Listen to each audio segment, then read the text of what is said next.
Falenderoj Zotin edhe falenderoj nëse mund ta bëj, falenderimi gjithmonë mund të bëhet edhe mundin, se është një shprehje prej bollakut zemrës, është një shprehje shqipësia përdoret ex abundancia cordis, sepse isha duke mendu pak katekizën që e bani mondi katekezën në fund, e më erdhi ndoshta për herë të parë me kuptu dallimin shqip mes përshtypjes dhe mbresës. Me të ba përshtypje diçka e me të lanë mbres. Edhe ajo katekezë që paraqite mondi, vërtet më la mbres të thellë, sepse diçka që s'bën përshtypje po të prek. Edhe falenderoj Zotin për këtë moment. E falenderova Zotin edhe për çdo pikëllim që më ka dhënë të kalumen, në cilën Zoti të çon përpara në të thellon edhe të man në mëshirën e tij e në të vërtetën e tij. E falenderoj Zotin për këtë. Mirë, duke marrë temën që më është besu, unë pak edhe sa ka mujt, edhe kështu që unë du të folë para mësuesit Padre Flavius, edhe kam studiu pak, Po duke studiu interesante këtë, nuk do të bëhem i mërzitshëm, mos keni frikë, s'besoj. Zbulova diçka interesante që kornizohej bukur edhe me natyren edhe të asaj paraqitje që bani Kondori para meje. U ndala ma shumë tek ungjilli i Markut, te ky urdhën që është edhe këtu te katekeza e 4, po e kam unë si temë. Jezusi u thot apostujve, ju urdhëroi ta presin premtimin e Atit, shpirtin e shenjtë. Nuk e paskën e ty, por katekezën e 4 është ky titulli, ju urdhëroi ta presin premtimin e Atit, shpirtin e shenjtë. Për këtë unë jam detyruar më u fut në ungjillin e Markut. Me fol për shpirtin e shenjtë në ungjillin e Markut është e vështirë, por mendoj se është më aktuale për ju e për mua sot, me fol për shpirtin e shenjtë në ungjillin e Markut, e do e shihni se si sa mundem me paraqit.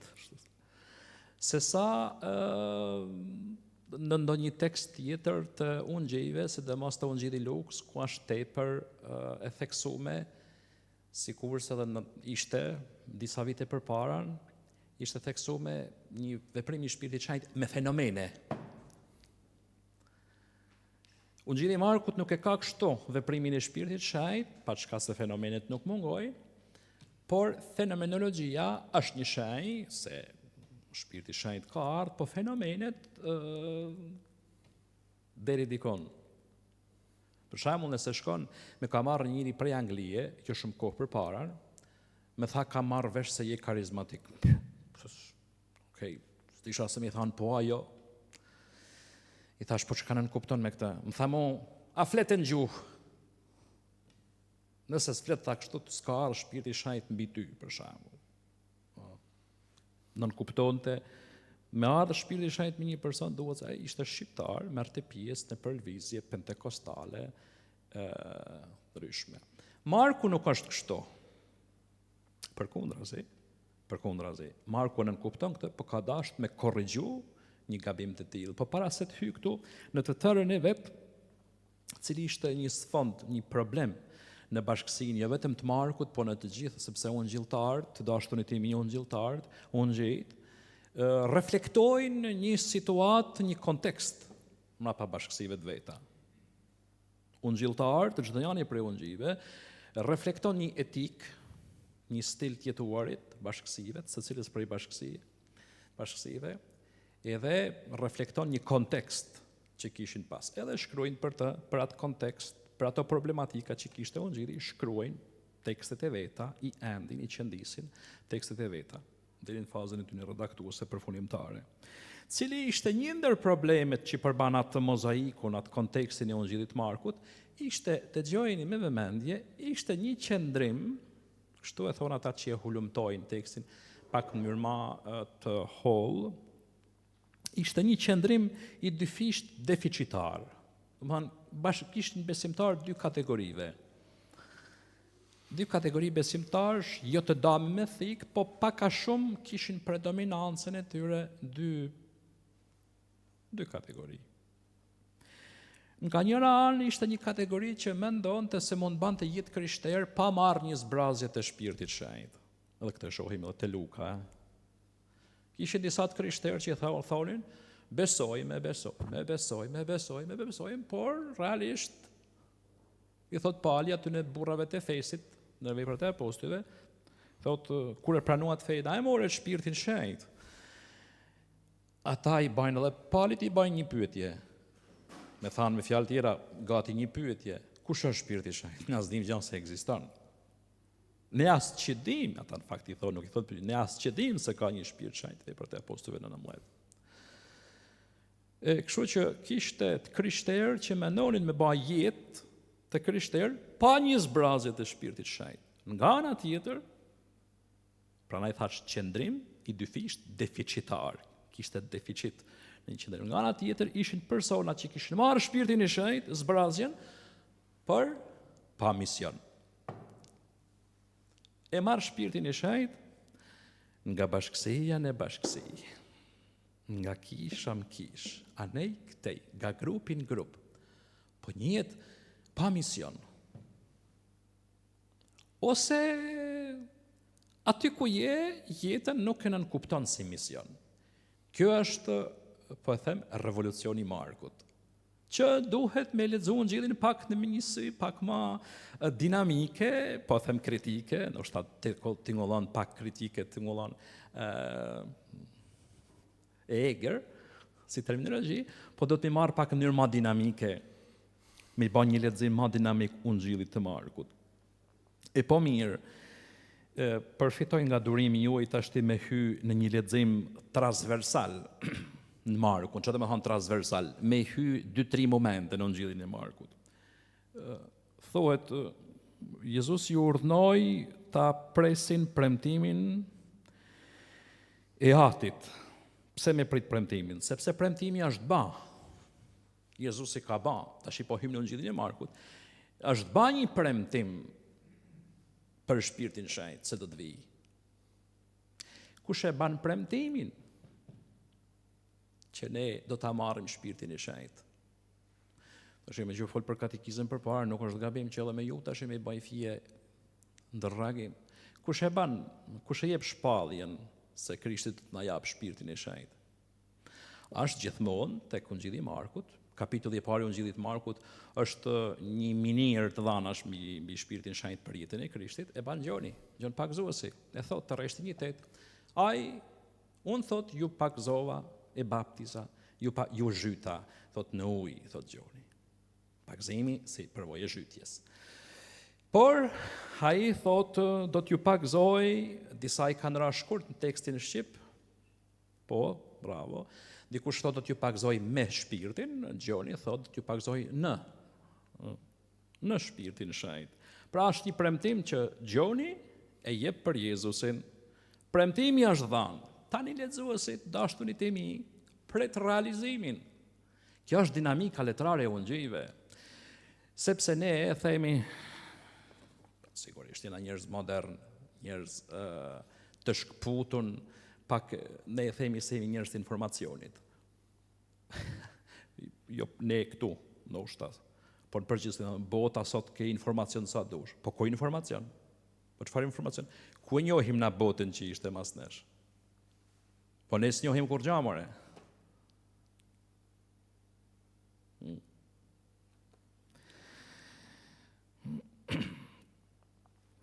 Premtimi ishte dhënë, por pritet realizimi i tij. Edhe një lexues i lashtë ishte më inteligjent se ne.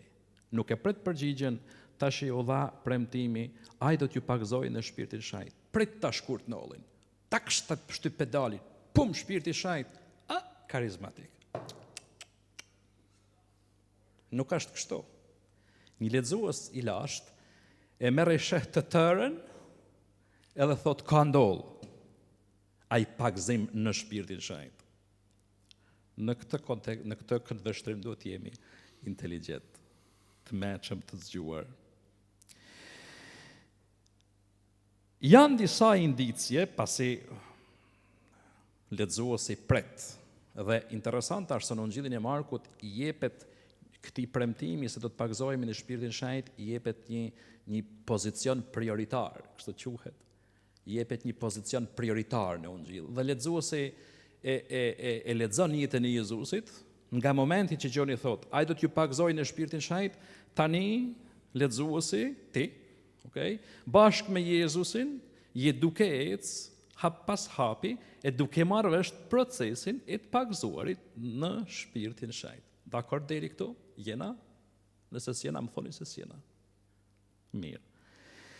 E lexuesi e pret se çka do të thotë u pagëzu në të në Shpirtin e Shenjtë, në pneuma të hagio, në Shpirtin të Shenjtin, kur no dhe si no.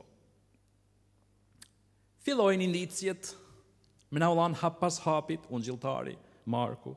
Indicia e parë është, me një herë pas, mënyra se si përshkruhet pagëzimi i Jezusit. Aty fillon indicia e parë.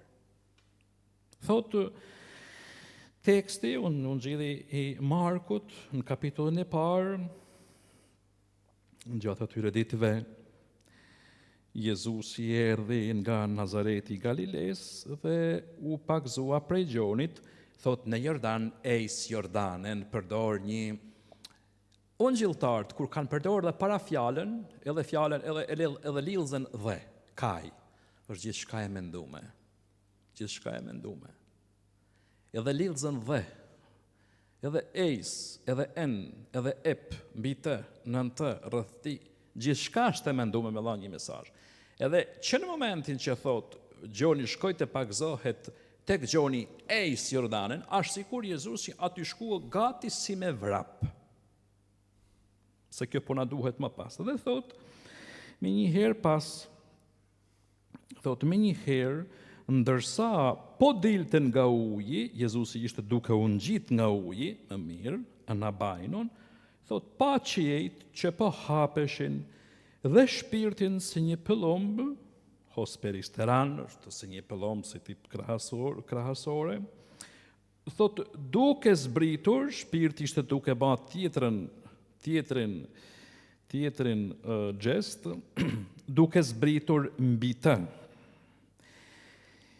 Pa shpirtin duke zbritur. Atëherë thot,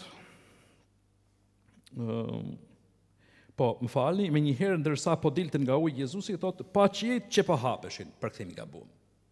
Realisht është i gabum. Për hapje flet Luka, për hapje flet Mateu, sepse kjo është edhe gati fjala qelës. Pa qiejt që po shkyheshin, thot Marku. Skizomaj. Gati po tregonte me këtë imazh, ky imazh po bahej metafore e shpirtit që donte me shpërthyn botë. Ka natyrën një eksplozioni, po në të vërtetë është kjo. Me foljen skizomai, në fakt këtu nuk është folje, është një pjesore pasive, qiellja është skizomenus, është shkyrësi, është ai që po shkyhin atë momente, e shpirti që vjen me irruencë, thot eis auton. Jezusi kishte ardhur paran, ejs të një Jordanen, me u plas në lumë para Gjonit, me u zhyt. E tani shpirti, ejs auton. Për me shpreh kështu natyren somersive të eksperiencës të kësaj përvoje, me shpreh natyren e fort të kësaj përvoje të Jezusit. Është i vetmi rast të dashtunit e mi, që këto dy terma, njani skizomai, shkyrje, edhe tjetra ejs auton, edhe pse në të kundërtën e saj, përdorën në Ungjillin e Markut në një tjetër moment të Jezusit. Ku është një rast që sipas jush flitet për diçka që shkyhet në momentin e Jezusit? Kur vdesën kryq. Kur vdesën kryq Jezusi, shifni në momentin e pagëzimit, thot, njëherë shkyhet qielli, pastaj vjen shpirti. Në momentin e vdekjes së Jezusit, nollin të dyja, por, thot, në momentin e parë ka një veprim të shpirtit, thot Jezusi, thot, nuk uli kokën këtu. Por e kanë përkthy me sigurisht dha frymëmarrjen e fundit. Edhe përdorë fjalën kundër të njejs. Pneuma, do thot pneuma, shpirt. Pneuma, shpirt. Pneuma, shpirti del nga Jezusi në momentin e vdekjes. Atëherë hapet kultrina e tempullit, që ishte veni i pranisë së Zotit, gati me thanë që qeto hapen, shi sa bukur skica, ma ju shkyen. Shpirti erdhi e i sauton. Pastaj shpirti në momentin e vdekjes Jezusit del nga Jezusi, shkyhet veli, e tash i presin ku do të shkojë shpirti. Kështu po. A jena deri këtu?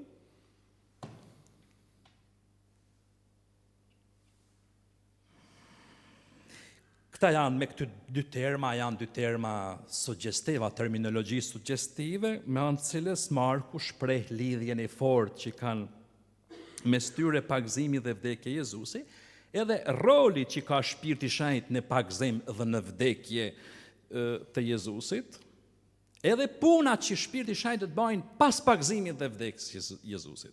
Për shembull, ta shohim punën që bën Shpirti i Shenjtë pas pagëzimit të Jezusit. Çka bën Jezusi më njëherë pasi pagëzohet?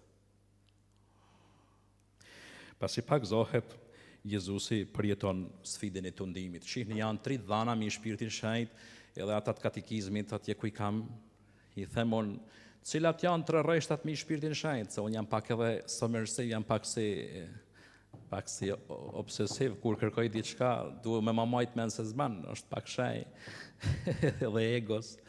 Me njëherë përgjigjen shkret, 1 8, 1 let, 1 12, thot, se kam qef, 1 8, 1 let, 1 12, Marku 1 8, Marku 1 let, 1 12, janë 3 rreshta afër njëri tjetrit që flasin për ndikimin që ka Shpirti i Shenjtë në Jezusit. 1 8 premtohet, 1 10 përjetohet, 1 12 Shpirti i Shenjtë fuqia sfidës, që fuqi që ndihmon me sfidu, me përballu tundimin. E Jezusi më njëherë përballon tunduesin edhe sfidën e tundimit më njëherë pas pagëzimit të tij. Por thret pastaj është përvoja e thirrjes, por në veprimtarinë e tij Jezusi, në veprimtarinë efektive mesianike, gjaja që të banë ma shumë për shtypje. Dhe ku shihet Shpirti i Shenjtë në jetën e Jezusit? Direkt, pasi e ka marrë, atje ku thuhet, flitet për Shpirtin e Shenjtë, normalisht 3:36, atje ku Jezusi bën egzorcizmin. Momenti i egzorcizmave nuk trajtohet në Ungjillin e Markut egzorcizmi si një sakramentor, por është një sinjal i veprimtarisë efektive mesianike të Krishtit, i cili ka marrë Shpirtin e Shenjtë. Në fakt, të kapitulli 3, Jezusi, pasi kishte bërë egzorcizmin, kishte debuar shpirtin e papastër, me debuar një shpirt papastër, dhe me thanë, me kthye njeriu në gjendje të pastërtisë, sepse ka hyrë në sferën e papastërës. Edhe kjo është për të theksuar po. Sapo Jezusi e bën një egzorcizëm, e akuzojnë Jezusin se i ka debu djajt menimin e Belzebulit, apo jo? Mirë. Dhe Jezusi thot një gjë shumë interesante. Ma mirë me lexuese, me thënë për meshdruese Polano një gjë të rëndësishme pas dore. Thot Jezusi thirri pranë vetes se filloi të fliste me shëmbulltyra. Si është e mundur që Satani ta debojë Satanin, nëse një mbretëri është e përçarë, kjo mbretëri nuk mund të qëndrojë në këmbë. Edhe nëse një shtëpi është e përçarë, kjo shtëpi nuk mund të qëndrojë në këmbë. Nëse Satani është ngritur kundër vetes dhe është përçarë, nuk mund të qëndrojë në këmbë, por ka marrë fund. Atëherë thot Jezusi, por askush nuk mund të hyjë në shtëpinë e, po përdori fjalë që pastaj do shpjelloj, nuk mund të hyjë në shtëpinë e yskyros, e të fortit, mani me fjalën yskyros, të fortit, e ta plaçkit nëse nuk e ka lidh më parë të fortin nga më i forti, nga yskyroteros. Qa kishte thanë Gjën Pakëzuesi tek 1:7? Pas mejet po vjen një më i fortë se unë yskyroteros mu. Tani ka ardhur shpirti mbi Jezusin, kja është mrekulli. Tani ka ardhur shpirti mbi Jezusin, me një natyrë somërsive, është zhytën të, Jezusi ka përballu Satanin në këtë sfidë të ndihimit, edhe dëshmon se ka autoritet mbi të keqen. Edhe dëshmon se Yskyros i forti ka humbë sepse ka ardhur Yskyroteros, ka ardhur kjo superlative më i forti. Kështu po. Dhe me thanë shpirti, roli i shpirtit pas pagëzimit të Jezusit është vetëm një shembull për ta ilustruar në këtë moment, për gjithë veprimtarisë efektive. Roli i shpirtit pasi ka ardhur pas pagëzimit. Jezusi me shpirtin e shenjtë është më i forti. Vetëm me shpirtin e shenjtë mund të jesh më i fortë. Strategjitë në tundim funksionojnë deri dikun, por djalli është strateg i lindur. Vetëm një është strategu që na bën ne strateg më të fortë, shpirti i shenjtë. Jo me kot në himnin Veni Kreator, një strofë të 6 apo të 7 thohet larg deboj armikun, i thot shpirtit të shenjtë. Lonxha repelas, lonxhus, si thotë ja. Larg deboj armikun. Vetëm shpirti i shenjtë mund ta bëjnë. Ai na bën më të fortë. Kjo është për të theksuar një prej momenteve në të cilat Jezusi ushtron pushtetin e tij dhe roli i shpirtit më njëherë pas pagëzimit. Mirë, pyetja juaj do të ishte e drejtë, po mirë, nuk na the ku shkon shpirti pasi del ekpneusen prej Jezusit. Vjen në të e tash i del prej tij. Ku shkon Jezus? Ku shkon shpirti? Sigurisht shpirti shkon mbi ata që e kanë dëgjuar Jezusin gjatë gjithë kohës. Shpirti ka filluar me vepru në ata që e kanë dëgjuar, mbi ata që e ndjekin Jezusin gjatë gjithë kohës. Mram Padre Flavio flitte për sintoni me atin, sintoni me këtë, sintonia, nërsa unë do të përdorja edhe një fjalë tjetër që shtjellohen me njëra tjetrën, sinfonia. Ta dëgjosh Jezusin është një moment në cilën shpirti i shenjtë fut po në sintoni, por gati në himin sinfoni me fjalën. Fono së za, bëhna i njëjti za me fjalën. Është momenti kur Jezusi flet e kur apostujt e dëgjojnë, është i momenti i veprimit të shpirtit shenjtë. E shpirti i shenjtë me fjalë tjera e bën apostullin dishepullin sinfonik. Atëherë këta që e dëgjojnë edhe ecin bashkë me të. Flitet shumë sot për sinodalitet. E kena vështirë mi majtë kishën bashkë, e unë dojë thoja si për komplementaritet, si kur tha Dëmondi që bashkë dëgjimi i fjalës së Zotit, nëse se kam kuptu gabim, iman bashkë mëshirët vërtet, menoj se dëgjimi i fjalës së Zotit man bashkë edhe këto dy aspekte, sinfonin me fjalën e sinodin me tjertë. Dhe me thanë, momentin që ti ushtrohesh në një dëgjim të vazhdueshëm, shpirti i shenjtë vepron në ty e në jetën tënde, njëkohësisht duke të majtë bashkë me Jezusin, duke kanë sinfoni me ta, e duke kanë edhe në sinodi do të thotë me ecë, hodos është rrugë, synodos me bërë rrugë me tjerë. A shumë e vështirë, sidomos për ne shqiptarët, me bërë rrugë me njëri tjetrin. Qofse bajmë rrugë me njëri tjetrin si të sforcum, po nuk kena sinfoni me fjalën, ma besoni, me ndojon, bahna qesherak. Kjo është shpirti shkon mbi ata që e dëgjojnë, mbi ata që e ndjekin, po jo vetëm.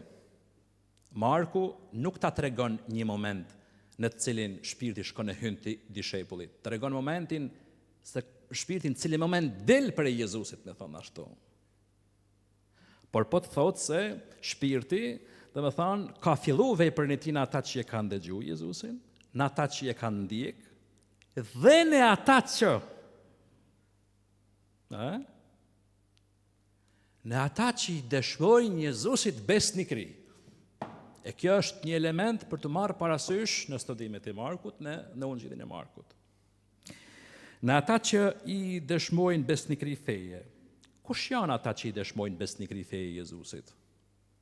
Se nuk mund të perifrazohet do si do, jam besnik Krishtit. Ata që thonë studiuesit, ata që kanë përqafu perspektiven e domethënies së vdekjes Krishtit. Është pak më e thellë. Pse vdiqe o Krisht? Çka nolli kur vdiqe? cilat janë pasojat e asaj vdekje, cila është bekimi asaj vdekje, thot Glenn Sherritt, një Amerikan. Ai që zhytet në kuptimin e vdekjes së Jezusit, edhe rrin në atë kuptim thellohet ditë për ditë, ai është ai që ka dëgjuar dhe ecë me të dhe a zhyt në kuptimin e atij misteri.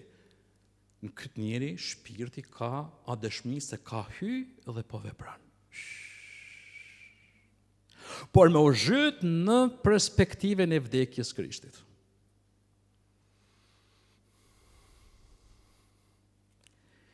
Mund thoni ju, apo na e tregon tekst këtë? Po, Marku 10, 36-40, Marku 10, 36-40. Apo na ven njanin djathë tjetrin të majt, o Krisht, se e dim se në mretnin tane ka vene, po venet më të afërt janë majtas e djathtas, gjoni Jakobi. Jezus i thot, nuk është punë për mua, kjo e tjere. A jeni ju gati të pagzoheni me pagzim që unë pagzohem? Që vlen thot ta pini kupen që unë e pi? A tu i fol për vdekjen se një moment pagzimi, i cili bahet njëjtën kohë, si një moment për vujtjen e tij, si një moment pagzimi, e cila bahet njëjtën kohë edhe vujtje dishepujve. Do me thonë, ai që është zhyt e ka marrë perspektivën e vdekjes Jezusit. Dhe a zhytën kuptimin e saj, jo vetëm i merr të mirat dhe vdekjen e Jezusit, e përjeton në pasojat bekimit që sjell, por edhe identifikohet me ta. E këta i thot, po jemi. Okay? Se kishin qenë venet më shumë. Po jemi. E Jezus i thot, me të vërtet ju do të pagzoheni, me pagzim që unë do të pagzohem, e do të pini kupen që unë do të pi. Edhe këte u apremton. Edhe ky është premtim. Por atërë thot, tu vend djathën të majt nuk është punë për mua. Dhe me thanë, momentin cilin dishepulli i dëshmon besnikëri i Jezusit duke u zhyt në perspektivën e vdekjes i Jezusit, është një moment që dëshmon se shpirti është veprues në dishepujt. Ne nuk mund ta marrim shpirtin shenjtë të shkputun nga misteri i vdekjes së Krishtit, gjithashtu edhe i ngjalljes së tij, nga misteri i Pashkëve. S'ka kuptim. Besnikëria dhe përqafimi i perspektivës ku verifikohen, se duhet më verifiku dikun. Verifikohen në momentin më të pafuqishëm të apostujve në dorëzimin e tyre. Ky një tjetër moment, ndoshta i fonit që i para fonit që po ju them citate biblike për Evangjelit Markut. Ku verifikohet se je besnik, e ke përqafu perspektivën. Kur të merr dikush i to, e të qënjatje e ti s'ke farë pushtetit. Në paradoksin e Markut, kjo shihet si fuqia më e madhe. Marku është plot me paradokse. Paradoksi është gjinia letrare më e përdorur në Markut, është në Markut. Atëherë thot, e kur t'ju dorëzojnë, kur t'jeni dorëzuesa, kur t'jeni paradidonte, se nga fjala paradidomi që është edhe me udhuru, ti vetë, merr dikush këtu e çonjati. Në fakt edhe në rrafshin sociopolitik, ne besoj se s'kena kur gjë ndorë. Kur gjë ndorë nuk kemi. Veç se flasim këtë. Nësa ndërësh ma thoni, një atë vote kena, isha Allah atës në mushin mene me hela ati në e këtej, se këtu është, po kur gjë ndorë s'kem, më thotë një rrallë që studiane me që i ke punë të ndorë, po që kam më ndorë, asën kish, unë s'kam kur gjë ndorë s'kam. Kur gjë ndorë nuk kam. Marku thot që në ngushëllon, ti që s'ke ndorë kur gjë, je ma i forti.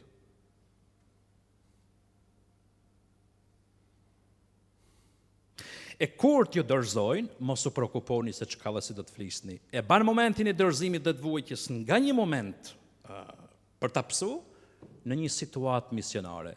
Tash na rrin më mirë. Pak më mirë na rrin. Nuk ju shash shumë binun, po se kam fort problem. Çështja është të jetë kështu. Çështja është të jetë kështu. Dhe me tha në momenti kur je në vujtjen tënde, që mund të jetë vujtje fizike, vujtje psikoafektive, vujtje emotive, ose me ngjyrimet e ndryshme që vujtja i ka.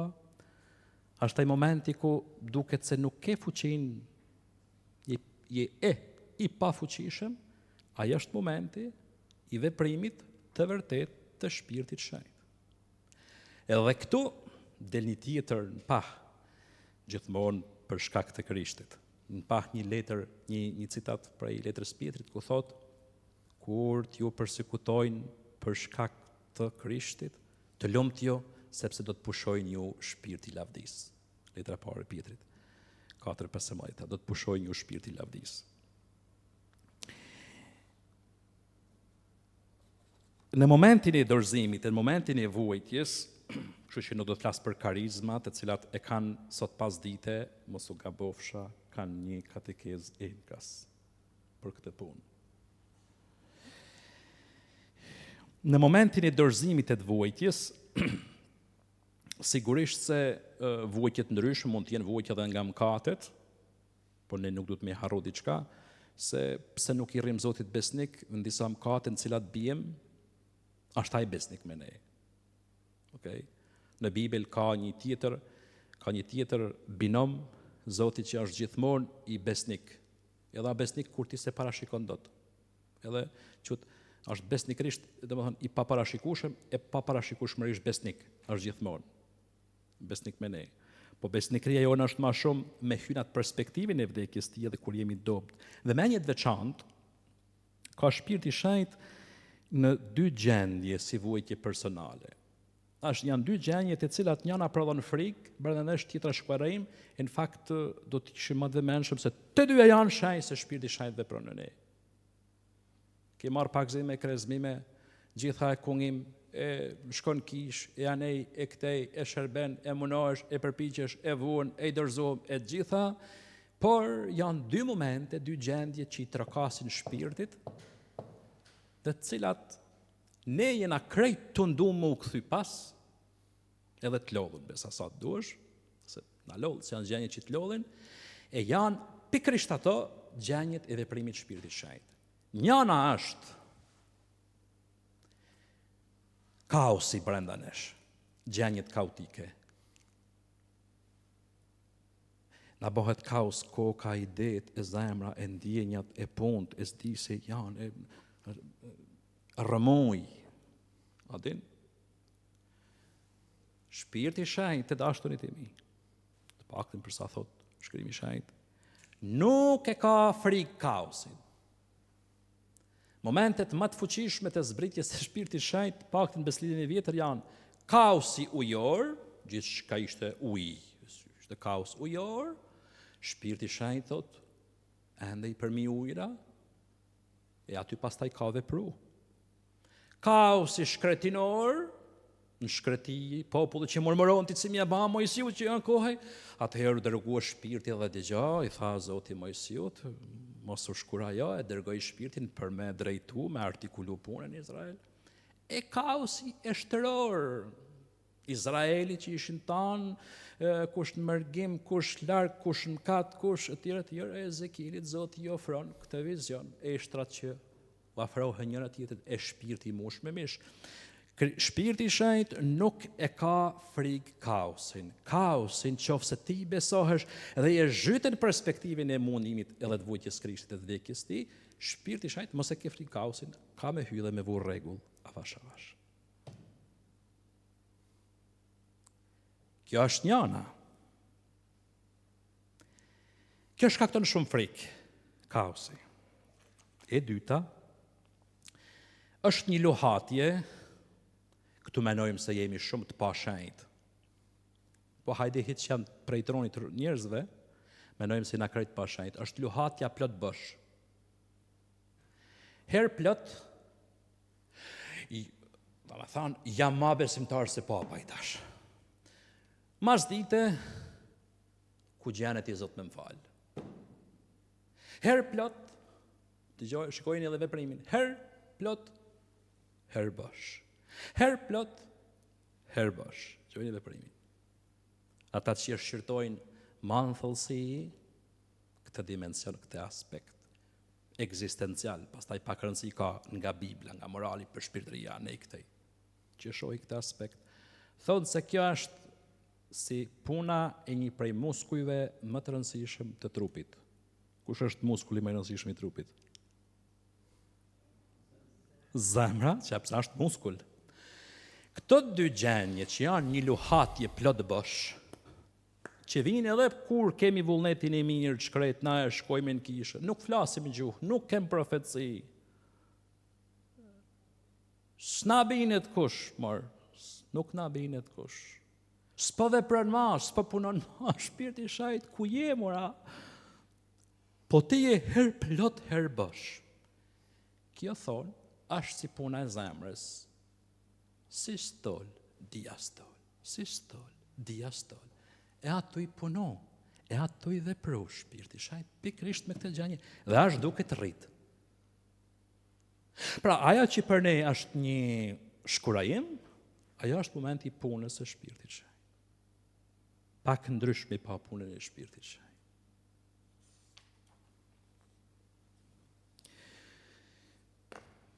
Ishte një Klev Stepel Klevis ka shkruajt letrat e Berlikut, frëngjisht, letrat e Berlikut, të marruna nga një histori e vërtet, realisht, nga një histori egzorcizmi, po ky ka përkthyer në letërsi. Ishte një djalë sekretar, ishte një djalë, demon sekretar dhe kishte një nip. Berliku kishte një nip. Dhe i thot këtij nipit, shko, se i caktohet detyra, gjithë djajve, e i paraqitet nipin me mëngjes, i thot, po mu, Axha Berlik, çka po më jep sot? Ty thot, kam lanë për të funit.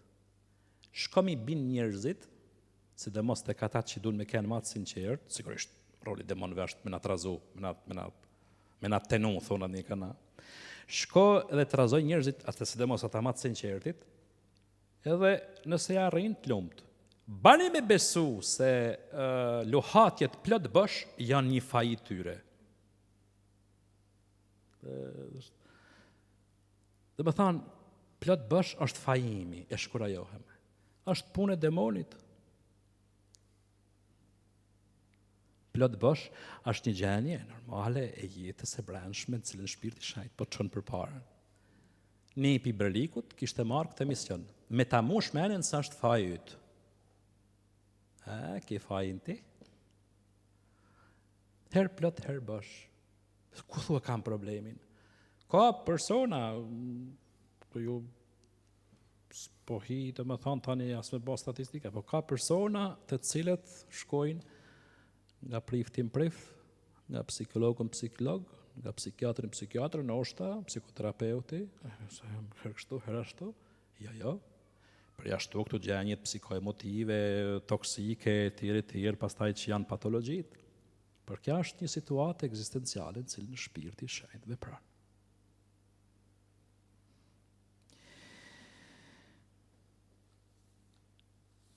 Për sa më përket mua, unë me këtu do ta mbyllja, tu je pa rolin e shpirtit shajt në ungjillin e Markut si një punë e lidhur thelbësisht me momentin kur apostujt janë në një gjendje dorëzimi dhe në një rrethan besnikërie. Sot asnjë t'jena të sinqertë, t'jena pak më me kam për tokë, edhe pse ndoshta i pari duhet me kanon, se jam tu i folë, jam edhe në materje gjanave të studiume, po sot nuk është se bota bindet shumë, edhe sipas edhe studiuesve, në bashkësinë e Markut dhe rreth saj, përveç atij deficitit të dy fish që i thash në fillim, ishte edhe një tjetër problem. Persona të cilët i theksonin shumë karizmat, por kishin harruar thelbin kryesor të jetës krishtere, që është vujtja. E atëherë Marku thot, po keni kujdesir, çka nën kuptoni shpirtin shajt, si agjendi kryesor i karizmave, e po mirë t'ua thamon diçka. Shpirti shajt ka veprimin kryesor në momentin kur ti i ngjet Krishtit e i bashkëngjitesh në vujtjen e tij dhe ja merr perspektiven e vdekjes ti, e ban tanden. Pasi e ke dëgju, duke e ndjek, mundohesh me na e besnik e Shpirti i Shenjtë aty dëshmon se do të bëj punën e vet. E unë kam theksu 2 situata, cilat duhen vëmendje që të mos friksohemi, të mos shkurajohemi, sepse janë momenti i punës që Shpirti ban në jetën tënde.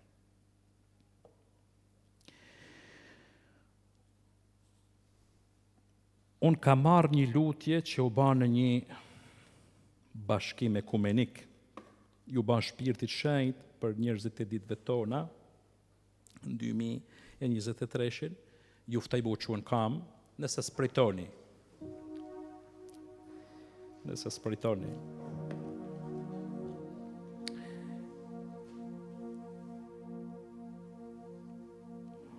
Po ja drejtojmë këtë lutje Shpirtit, e pastaj një këngë apo me programin që është parashiku. Shpirti i Shenjtë, eja erë që përhap besimin.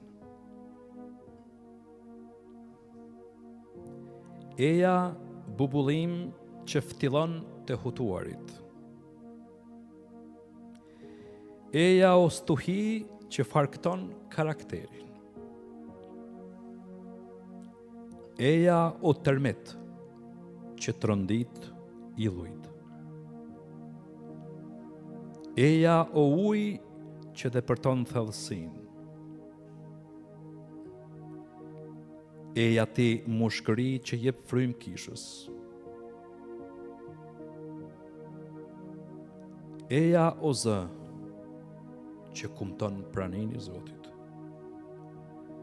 Eja o zjarrvanje që lë vetëm gjërat thelbësore. Eja o relikuar që i mban premtimet e Zotit.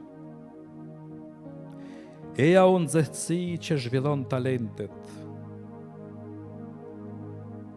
Eja o re e bekuar që shfaqet në pritje. Eja o plumb që mban mesazhin e Zotit.